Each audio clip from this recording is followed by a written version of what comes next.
Welcome to the One Year Bible, November 12. The Old Testament reading, Ezekiel chapter 24, verse 1 through chapter 26, verse 21.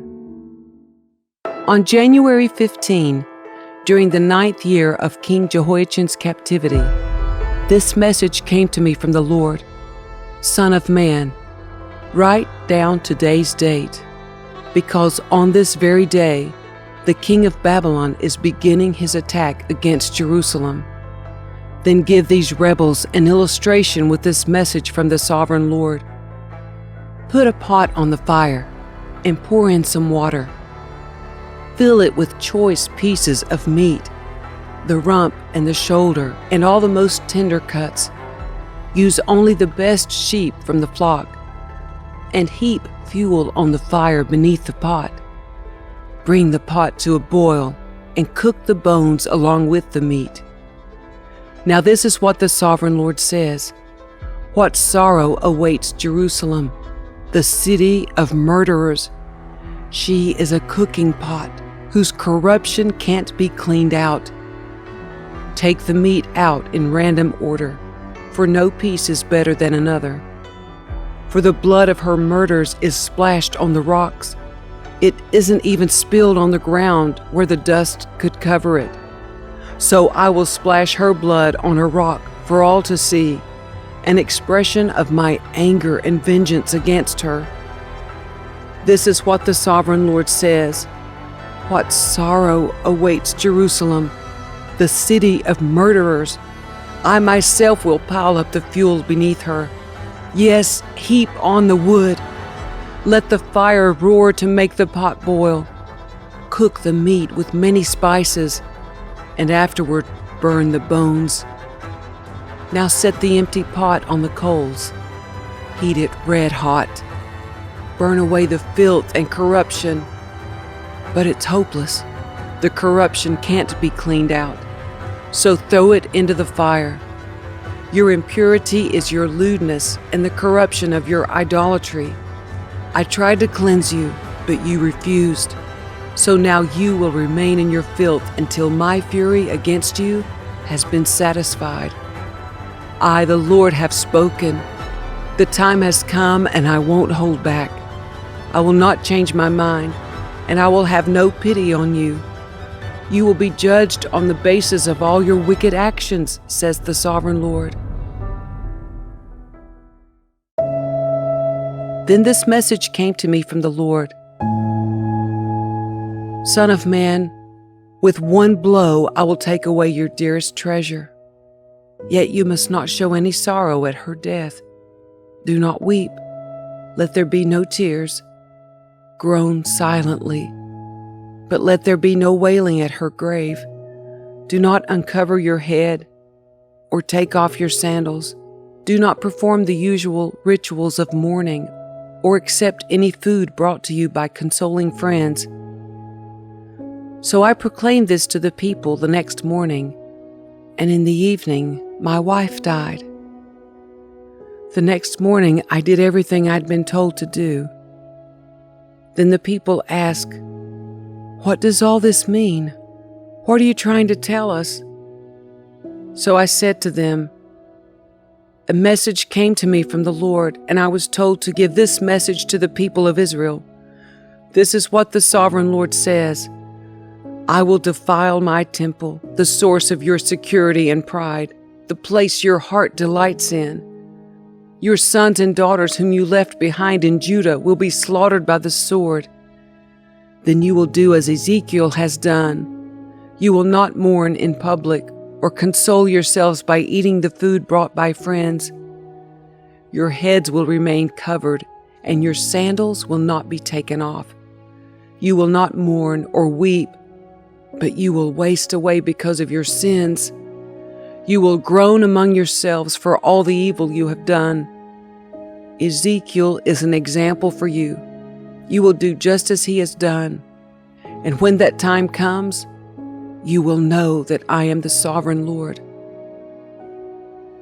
Then the Lord said to me, "Son of man, on the day I take away their stronghold, their joy and glory, their heart's desire, their dearest treasure, I will also take away their sons and daughters. And on that day a survivor from Jerusalem will come to you in Babylon and tell you what has happened.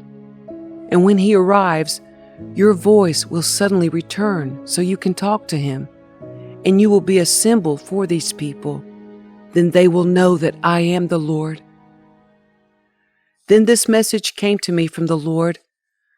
Son of man, turn and face the land of Ammon and prophesy against its people. Give the Ammonites this message from the sovereign Lord. Hear the word of the sovereign Lord, because you cheered when my temple was defiled, mocked Israel in her desolation, and laughed at Judah as she went away into exile. I will allow nomads from the eastern deserts to overrun your country. They will set up their camps among you and pitch their tents on your land. They will harvest all your fruit and drink the milk from your livestock. And I will turn the city of Rabbah into a pasture for camels, and all the land of the Ammonites into a resting place for sheep and goats. Then you will know that I am the Lord. This is what the sovereign Lord says. Because you clapped and danced and cheered with glee at the destruction of my people, I will raise my fist of judgment against you. I will give you as plunder to many nations.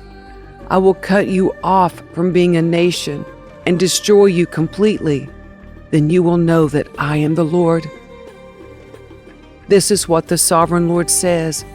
Because the people of Moab have said that Judah is just like all the other nations, I will open up their eastern flank and wipe out their glorious frontier towns. Beth Jeshimoth, Baal Meon, and Kiriathaim, and I will hand Moab over to nomads from the eastern deserts, just as I handed over Ammon. Yes, the Ammonites will no longer be counted among the nations. In the same way, I will bring my judgment down on the Moabites. Then they will know that I am the Lord. This is what the sovereign Lord says.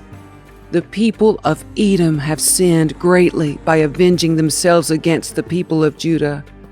Therefore, says the sovereign Lord, I will raise my fist of judgment against Edom. I will wipe out its people and animals with the sword. I will make a wasteland of everything from Teman to Dedan. I will accomplish this by the hand of my people of Israel. They will carry out my vengeance with anger, and Edom will know that this vengeance is from me. I, the sovereign Lord, have spoken. This is what the sovereign Lord says. The people of Philistia have acted against Judah out of bitter revenge and long-standing contempt. Therefore, this is what the sovereign Lord says. I will raise my fist of judgment against the land of the Philistines. I will wipe out the Kerethites and utterly destroy the people who live by the sea. I will execute terrible vengeance against them to punish them for what they have done. And when I have inflicted my revenge, they will know that I am the Lord. On February 3, during the 12th year of King Jehoiachin's captivity, this message came to me from the Lord. Son of man, Tyre has rejoiced over the fall of Jerusalem, saying, Ha! She who was the gateway to the rich trade routes to the east has been broken, and I am the heir. Because she has been made desolate, I will become wealthy. Therefore, this is what the sovereign Lord says. I am your enemy, O Tyre, and I will bring many nations against you, like the waves of the sea crashing against your shoreline. They will destroy the walls of Tyre and tear down its towers. I will scrape away its soil and make it a bare rock. It will be just a rock in the sea, a place for fishermen to spread their nets. For I have spoken, says the sovereign Lord. Tyre will become the prey of many nations, and its mainland villages will be destroyed by the sword. Then they will know that I am the Lord. This is what the sovereign Lord says. From the north I will bring King Nebuchadnezzar of Babylon against Tyre. He is king of kings and brings his horses, chariots, charioteers, and great army. First he will destroy your mainland villages. Then he will attack you by building a siege wall, constructing a ramp, and raising a roof of shields against you. He will pound your walls with battering rams and demolish your towers with sledgehammers. The hooves of his horses will choke the city with dust, and the noise of the charioteers and chariot wheels will shake your walls as they storm through your broken gates. His horsemen will trample through every street in the city. They will butcher your people, and your strong pillars will topple. They will plunder all your riches and merchandise and break down your walls. They will destroy your lovely homes and dump your stones and timbers and even your dust into the sea. I will stop the music of your songs. No more will the sound of harps be heard among your people. I will make your island a bare rock, a place for fishermen to spread their nets. You will never be rebuilt, for I, the Lord, have spoken. Yes, the sovereign Lord has spoken. This is what the sovereign Lord says to Tyre. The whole coastland will tremble at the sound of your fall, as the screams of the wounded echo in the continuing slaughter. All the seaport rulers will step down from their thrones and take off their royal robes and beautiful clothing. They will sit on the ground, trembling with horror at your destruction. Then they will wail for you, singing this funeral song. O famous island city, once ruler of the sea, how you've been destroyed. Your people, with their naval power, once spread fear around the world. Now the coastlands tremble at your fall. The islands are dismayed as you disappear. This is what the sovereign Lord says. I will make Tyre an uninhabited ruin like many others. I will bury you beneath the terrible waves of enemy attack. Great seas will swallow you. I will send you to the pit to join those who descended there long ago. Your city will lie in ruins, buried beneath the earth, like those in the pit who have entered the world of the dead. You will have no place of respect here in the land of the living. I will bring you to a terrible end, and you will exist no more. You will be looked for, but you will never again be found.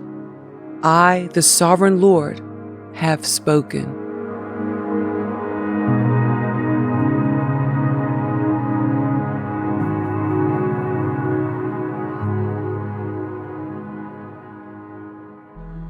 The New Testament reading, Hebrews chapter 11, verses 1 through 16. Faith shows the reality of what we hope for. It is the evidence of things we cannot see. Through their faith, the people in days of old earned a good reputation. By faith, we understand that the entire universe was formed at God's command, that what we now see did not come from anything that can be seen. It was by faith that Abel brought a more acceptable offering to God than Cain did. Abel's offering gave evidence that he was a righteous man, and God showed his approval of his gifts. Although Abel is long dead, he still speaks to us by his example of faith. It was by faith that Enoch was taken up to heaven without dying. He disappeared because God took him. For before he was taken up, he was known as a person who pleased God. And it is impossible to please God without faith. Anyone who wants to come to him must believe that God exists and that he rewards those who sincerely seek him. It was by faith that Noah built a large boat to save his family from the flood. He obeyed God, who warned him about things that had never happened before. By his faith, Noah condemned the rest of the world, and he received the righteousness that comes by faith. It was by faith that Abraham obeyed when God called him to leave home and go to another land that God would give him as his inheritance. He went without knowing where he was going. And even when he reached the land God promised him, he lived there by faith, for he was like a foreigner living in tents. And so did Isaac and Jacob, who inherited the same promise. Abraham was confidently looking forward to a city with eternal foundations, a city designed and built by God. It was by faith that even Sarah was able to have a child, though she was barren and was too old. She believed that God would keep his promise, and so a whole nation came from this one man who was as good as dead, a nation with so many people that, like the stars in the sky and the sand on the seashore, there is no way to count them. All these people died still believing what God had promised them. They did not receive what was promised, but they saw it all from a distance and welcomed it. They agreed that they were foreigners and nomads here on earth. Obviously, people who say such things are looking forward to a country they can call their own. If they had longed for the country they came from, they could have gone back. But they were looking for a better place, a heavenly homeland. That is why God is not ashamed to be called their God, for he has prepared a city for them.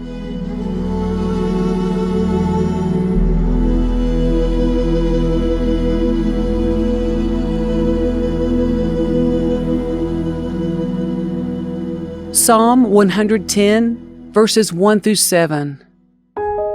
The Lord said to my Lord, "Sit in the place of honor at my right hand until I humble your enemies, making them a footstool under your feet." The Lord will extend your powerful kingdom from Jerusalem. You will rule over your enemies. When you go to war, your people will serve you willingly. You are arrayed in holy garments, and your strength will be renewed each day like the morning dew. The Lord has taken an oath and will not break his vow. You are a priest forever in the order of Melchizedek. The Lord stands at your right hand to protect you. He will strike down many kings when his anger erupts. He will punish the nations and fill their lands with corpses. He will shatter heads over the whole earth, but he himself will be refreshed from brooks along the way. He will be victorious.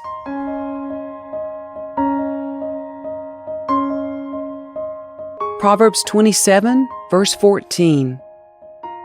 A loud and cheerful greeting early in the morning will be taken as a curse.